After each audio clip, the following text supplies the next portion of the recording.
Film की शुरुआत में हमें दुनिया का सबसे बड़ा और मुश्किल शाओलिन स्कूल दिखाया जाता है। शाओलिन यानी जहाँ बच्चों को कुंफू कराटे सिखाए जाते हैं। जहाँ एक लड़का जिसका नाम फैंग था अपने आखिरी मुकाबले के लिए पूरी तरह तैयार था, जिसमें ये तय होगा कि वो स्कूल से पास होकर कुंफू और लड़ने में माहिर है या नहीं। मुकाबले के लिए वो फिर मंदिर जाता है और जो टेस्ट आज होने वाला था वो बहुत ही मुश्किल था, क्योंकि बहुत ही कम लोग इसे पास कर पाए थे। टेस्ट में फैंग को लकड़ियों की कुछ कठपुतलियों से लड़ना था, जिन्हें कुछ बहादुर वॉरियर तारों के जरिए कंट्रोल कर रही थी। पर उसे खुद पर यकीन था कि मैं कैसे भी करके इस टेस्ट को जरूर पास कर लूंगा। अब वो जैसे इशारा करता है कि मैं तैयार हूँ, दाएं बाएं से दो हमले उस पर एक साथ होते हैं, यानी वो कठपुतलियां उसे मारने के लिए तेजी से उसकी तरफ बढ़ती है, पर वो साइड पर हट के बड़ी आसानी से बच जाता है। पर तीसरा बार सीधा उसके सीने पर होता है, उसे पीछे हटने का मौका नहीं मिलता इस बार, लेकिन वो फिर अपनी बाजुएं खोलकर जोर से पैर को जमीन पर मारता है, जिसकी ताकत इतनी ज्यादा थी कि उसकी शर्ट फटकर हवा में उड़ जाती है। साथ ही उसका जिस्म गोल्डन होने लगता है, क्योंकि चमक रहा था। ऐसा लग रहा था जैसे उसके जिस्म पर कोई कवर आ रहा हो। अब ये कुंफू की एक टेक्निक कॉपर स्किन थी, जिसमें फैंग काफी माहिर था। वो कूद कर वहाँ आता है और बहुत सारी एक के बाद एक मुक्की मारकर सभी कठपुतलियों को तोड़ देता है। वो सारी नीचे बिखर गई थी। अभी वो ये सोच ही रहा था कि सब खत्म हो गया है, अचानक की सारी कठपुतलियों के टुकड़े एक साथ जुट जाते हैं और अब वो एक काफी बड़ी कठपुतली बन गई थी, जिसकी आगे फैंग छोटा सा लग रहा था। उसे देख फैंग को समझ लग जाती है कि इसे पहले की तरह हराया नहीं जा सकता। जितनी भी ताकत लगाऊंगा कुछ नहीं होगा। इसीलिए वो चलकर उस कठपुतली पर से कूद कर उन सभी तारों को पकड़ लेता है, जिससे वॉरियर्स उसे कंट्रोल कर रही थी। ऐसा होते ही सारे वॉरियर्स नीचे गिर जाते हैं और उनकी तारों की पकड़ जैसे खत्म होती है, कठपुतली टूटकर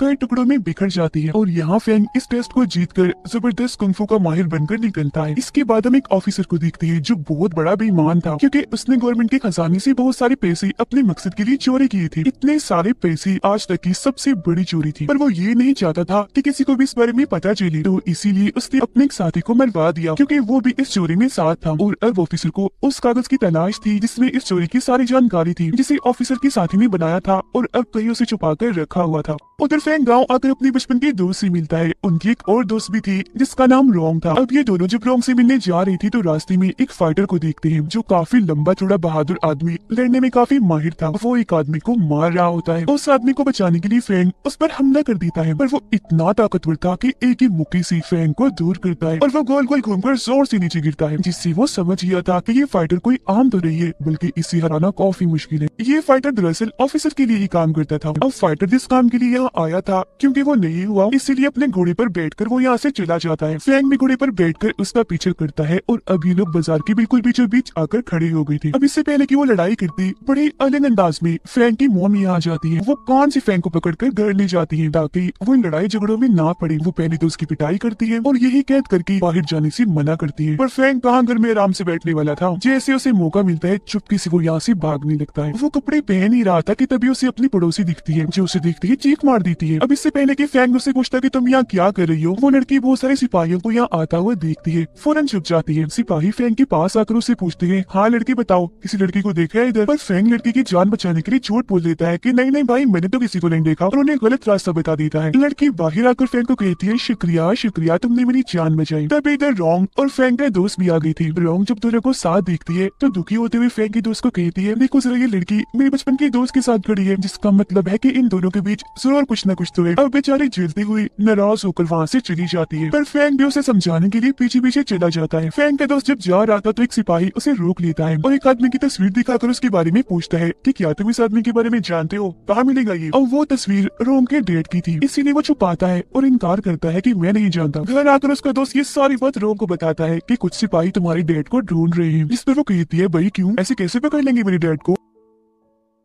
जैसे उसका दोस्त यहाँ से जाता है, रोंग एक बॉक्स निकालती है जिसके अंदर वही कागज था जिसमें चोरी की जानकारी थी और ऑफिसर को जिसकी तलाश थी। तो यहाँ हमें पता चलता है कि रोंग की डैडी असल में इस कागज की रखवाली थी और अब वो इकलौते इंसान है जो इस कागज के जरिए ऑफिसर को सजा दिलवा सकते हैं। यही वजह है कि सिपाही उन्हें ढूंढ रहे थे। अगले दिन फैंग रोंग के घर आती है, जहाँ इन्हें फैंग का दोस्त बताता है कि रोंग तो घर में है ही नहीं, वो गायब है और मेरा ख्याल है उसे बिजनेसमैन ने अगवा कर लिया है, क्योंकि कल उसके लोग रोंग के डैड को ढूंढ रहे थे। ये जानने के बाद फैंग फौरन बिजनेसमैन को ढूंढने के लिए निकल पड़ता है जो शहर में लोगों से लड़ रहा था। फैंग वहाँ वॉरियर की स्टाइल में आकर बिजनेसमैन से पूछता है, बताओ मेरे दोस्त रॉन्ग कहाँ है? जिस पर वो जवाब देता है, भला मुझे क्या पता तुम्हारी दोस्त का, अपने दोस्त को संभाल के रखना था ना पहले। इसी बात की वजह से दोनों के बीच लड़ाई शुरू हो गई थी, पर फैंग ने अपने कुंग फू स्टाइल में बड़ी आराम से उसे मार मार के हरा दिया। पर फैंग को हैरत तब होती है जब बिजनेसमैन हंसकर अपनी हार कबूल करता है, कहता है, अच्छा बस बस लड़के, मैं हार मान गया हूँ तुमसे और अब तुम ही मेरे दामाद बनोगे, क्योंकि मैं अपनी बेटी के लिए रिश्ता ढूंढ रहा था और मेरी शर्त थी कि मैं उसी लड़के से अपनी बेटी की शादी करूंगा जो मुझे लड़ाई में हरा देगा, और आज वो काम तुमने कर दिया। इस बात से बिजनेसमैन खुश था और सारे लोग उसे मुबारकबाद देने लगते हैं। उसकी ये बातें सुनकर फैंग को समझ लग जाती है कि ये सच में रोंग के बारे में कुछ नहीं जानता, लेकिन अगर मैं कुछ देर और यहाँ रुका तो ये जबरदस्ती अपनी बेटी की शादी मुझसे करवा देगा, तो वो जल्दी से यहाँ से भाग जाता है। फैंग जब घर पहुँचता है तो वहाँ रोंग वापिस आ गई थी, जो कहती है कि मैं तो कभी अगवा हुई ही नहीं थी, बल्कि अपनी मर्जी से गई थी, और अब तुम दोनों कोई ड्रामे नहीं करोगी, मुझे तुम्हारी कोई बात नहीं सुननी, मैं जानती हूँ कि सचमुच तुम्हारा चक्कर है। अब इनकी ऐसे गुजर रही थी, कभी कोई नाराज तो कभी कोई। घर वापस जाते वक्त बिजनेसमैन के आदमी फैंग और पड़ोसी लड़की को घेर लेते हैं। बिजनेसमैन आकर लड़की से पूछता है कि मेरी बेटी इतने दिन से कहाँ गायब थी, जो सुनकर फैंग को पता चलता है कि असल में ये पड़ोसी बिजनेसमैन की बेटी है और इसके लिए ही वो रिश्ता ढूंढ रहा था। और वो यहाँ ये सच भी बता देता है कि मेरे आदमी रोंग के डैड को इसलिए ढूंढ रहे थे क्योंकि ऑफिसर ने ऐसा करने को कहा था, क्योंकि बिजनेसमैन ऑफिसर का आदमी था। ये सुनकर फैंग को एहसास होता है कि जरूर रोंग की जान को खतरा है, तो फौरन उसे बचाने के लिए निकल जाता है, पर काफी देर हो गई थी क्योंकि पहले ही रोंग और उसके डैड को ढूंढकर पकड़ लिया था। ऑफिसर का सिपाही रोंग के डैड से वो कागज मांगता है, पर जब वो देने से इनकार करती है तो सिपाही कहता है कि अगर तुमने ना दिया तो मैं तुम्हारी बेटी को मार दूंगा, लेकिन फिर भी उसके डैड हार नहीं मानती और अकेले उनसे लड़ने के लिए तैयार हो जाते हैं। मगर बहुत जल्द उन्हें एहसास हो जाता है कि मैं अकेला इतने सारे लोगों का सामना नहीं कर सकता, तो उन्होंने उस कागज और अपनी बेटी की जान बचाने के लिए खुद की कुर्बानी दे दी, तलवार से अपना गला काट लिया। तभी इधर फैंग आ जाता है। इससे पहले वो रोंग के डैड को बचाता काफी देर हो चुकी थी क्योंकि वो मर गए थे। सारे सिपाही फैंग को देखते उस पर हमला कर देते हैं, पर वो आते ही सबको मारने लगता है, किसी को मुक्का मारकर किसी को कोनी मारकर दूर फेंकता जा रहा था। तो इसीलिए बचे हुए सिपाही रोंग की गले पर चाकू रख के वहाँ से निकल गए थे। और तो जब ऑफिसर को पता चलता है कि मेरी मिशन में फैंग रुकावट बनकर आ गया था और मेरे सिपाहियों ने वो कागज हासिल नहीं किया, तो वो फाइटर को बुलाता है और उन्हें हुक्म देता है कि कैसे भी करके फैंग को मारकर वो कागज मुझे ला कर दो। अब फाइटर को ये चीज अच्छी तो नहीं लगती, पर उसे ऑफिसर के सामने झुकना ही पड़ता है। फैंग को एक खत मिलता है जिस पर लिखा हुआ था कि रात होने तक वो कागज लेकर एक जगह पर आ जाओ और अगर तुम ना आए, ऐसा ना किया तो हम रोंग को मार देंगे। रात को कागज लेकर फैंग बताई हुई जगह पर पहुंच जाता है। वो आराम से कागज सिपाही के हवाले कर देता है, जिससे सब हैरान थे कि इसने लड़े बगैर इतनी आसानी से कागज दे दिया। और अब जैसे सिपाहियों से खोलता है तो पता चलता है कि ये कागज तो नकली है। इसी के साथ फिर इधर फैंग और फाइटर के बीच लड़ाई शुरू हो जाती है। लड़ाई में ही फाइटर के डैड फैंग पर जहरीला पाउडर डाल देते हैं, जिससे उसकी शक्तियां तो काफी हद तक कम होती ही है, पर फाइटर की डैड भी काफी जख्मी हो गई थी।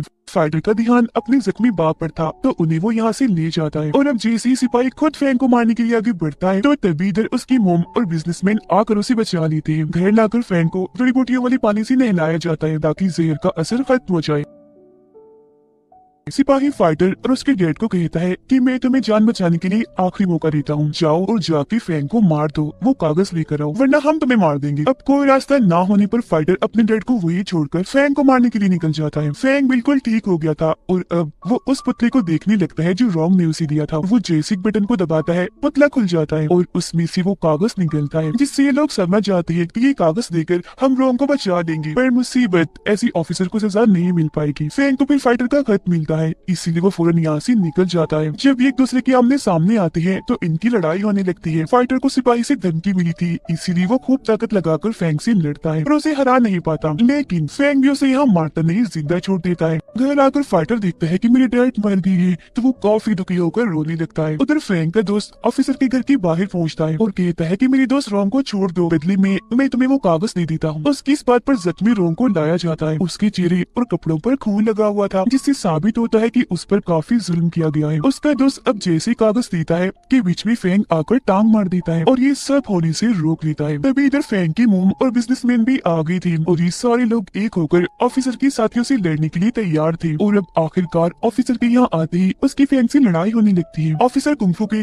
सबसे खतरनाक लेवल का माहिर था और आज पहली बार फैंग को ये एहसास होता है कि मेरी टक्कर बहुत ही ताकतवर आदमी से हुई है। वो एक जोरदार मुक्का जैसे फैंग को मारता है, उसका इतना मजबूत कॉपर स्किन भी टिक नहीं पाता, टूट जाता है। फैंग जख्मी हो गया था, उसके मुंह से खून आने लगता है। उसे कमजोर पाकर ऑफिसर जैसे तलवार का टुकड़ा उसकी तरफ फेंकता है कि तभी सामने रोंग आ जाती है, जिससे तलवार का टुकड़ा उसके दिल की आर पार हो जाता है। बेचारी बच नहीं पाई, फैंग को बचाते बचाते खुद मारी जाती है। ये देखकर फैंग की दोस्त को बहुत गुस्सा आता है और अब जैसे वो ऑफिसर को मारने के लिए जाता है कि तभी ऑफिसर उसे भी जोरदार मुक्का मारकर दूर फेंक देता है। उस बेचारे की भी मौत हो जाती है। फैंग की मोम और बिजनेसमैन को भी बंदी बना लिया जाता है और तभी इधर फाइटर आकर ऑफिसर को मारने लगता है, क्योंकि उसकी वजह से ही फाइटर की डैड की मौत हुई थी। यहाँ बिजनेसमैन उसे समझाते हैं कि जल्दी से कागज लेकर यहाँ से भाग जाओ, तब वो ना चाहते हुए भी कागज लेकर वहाँ से भाग जाता है। फाइटर बड़ी बहादुरी से ऑफिसर से लड़ता है पर उसकी हाथों से ही मारा जाता है। अगले दिन ऑफिसर ने फैंग की मॉम और बिजनेसमैन पर इल्जाम लगाकर उन्हें फांसी देने का फैसला किया। जहाँ उन दोनों की फांसी देखने के लिए शहर के बहुत सारे लोग इकट्ठा हो गए और अब फैंग के पास कागज को सबके सामने लाने की दवा और कोई रास्ता नहीं था। वो फांसी वाली जगह पर जाकर बताता है कि ऑफिसर ने सरकार के खजाने से बहुत सारा पैसा चुराया, इससे पहले भी इसने बहुत सारे गलत काम किए, देखो इसके खिलाफ मेरे पास सबूत भी है। उसकी ये बात सुनकर सब ऑफिसर के खिलाफ नारेबाजी करने लगते हैं। ये देखकर ऑफिसर को बहुत गुस्सा आ गया था, क्योंकि अगर राजा को उसकी चोरी के बारे में पता चल गया तो वो उसे फांसी की सजा दे देंगे। तो वो अपने सिपाहियों को बेड पर हमला करने के लिए कहता है, लेकिन तभी इधर बिजनेसमैन के सिपाही भी आ जाते हैं और अब इन दोनों ग्रुप्स के बीच काफी बड़ी लड़ाई छिड़ जाती है। इधर दूसरी तरफ फैंग और ऑफिसर एक बार फिर आमने सामने आ गए थे और लड़ने लगते हैं, लेकिन इस बार फैंग ने अपनी ताकत की साथ साथ दिमाग का भी इस्तेमाल किया। वो जैसे एक रस्सी खींचता है, बड़ी सी लकड़ी सीधा जाके ऑफिसर के सीने पर लगती है, जिससे वो जख्मी हो गया था। उसे कमजोर पड़ता देखकर फैंग ने एक के बाद एक उस पर मुक्कों की बारिश कर दी और आखिर में कॉपर स्किन वाला मुक्का जैसे उसे मारा वो काफी दूर जाके गिरता है, जिससे अधमरा हो गया था। बाहर ऑफिसर के सिपाही भी हार गए। तभी इधर राजा अपनी पूरी फौज के साथ आ जाते हैं। फैंग उन्हें वो कागज दिखाता है और ये बात साबित हो जाती है कि उसने खजाने की चोरी की थी, जिस पर राजा ऑफिसर को कैद करवा देते हैं फांसी देने के लिए। अपनी इस जीत से सारे लोग काफी खुश थे। यहाँ पड़ोसी लड़की फैंग के काफी पास खड़ी थी और गले से लग जाती है, जिससे हम समझ पाते हैं कि फैंग भी उसी पसंद करने लगा था। और इसी के साथ ये शानदार कहानी इधर ही खत्म हो जाती है।